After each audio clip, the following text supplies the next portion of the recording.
waxaan ku xamdinaynaa Ilaahay oo nabad nagu soo celiyay waxaan aad ugu faraxsanahay inaan si degdeg dalka ugu soo laabanay annagoo ka soo qayb galnay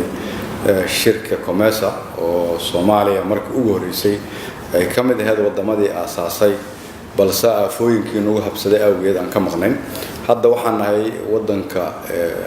22aad oo la aqbalay inaan ka qayb galno taasoo runtii cadeynaysa horumarka iyo talaabooyinka mugga leh oo wadankeenu sameeyay in loo ogolaado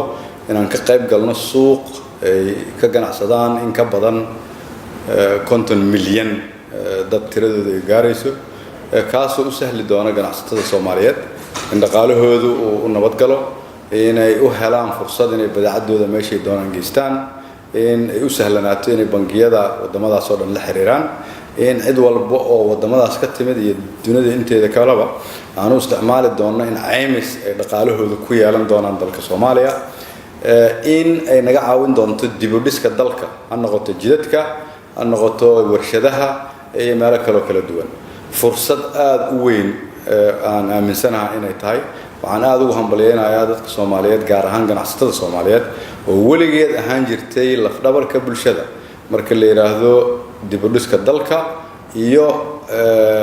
horumarinta ganacsiga iyo dhaqaalaha iyaga ay fursad siin doontaa arrinkani marka ganacsatadeenu ay fursad helaan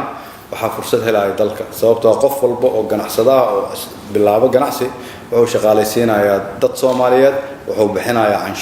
canshuurtaas waxa lagu dabooli doonaa adeegyada ay u baahan tahay bulshada ku beeritaanka COMESA waa qayb kamid ah shaqooyinka ugu waaweyn oo ah hadafyada dawladdu ay leedahay oo ah dib u falgelidda hay'adaha noo sahli doona inaan dib u dhisno dhaqaalaheena taasoo aad shirkii hadda ka dhacay Brussels midowga Yurub oo madaxweynuhu uu ka qayb galay aad ka aragteen in ka badan 50 dawladood ku dhawaad 60 dawladood ay u muujiyeen dawladda Soomaaliya inay tahay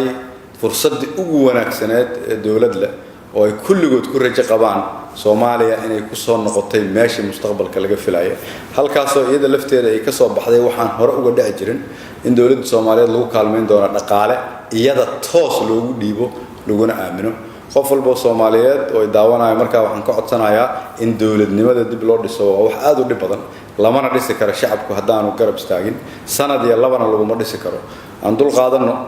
aan iimaan isgelino aan inta aan islaanahay wax weyn naga duminaysaa iska celino adduunyada aan tusino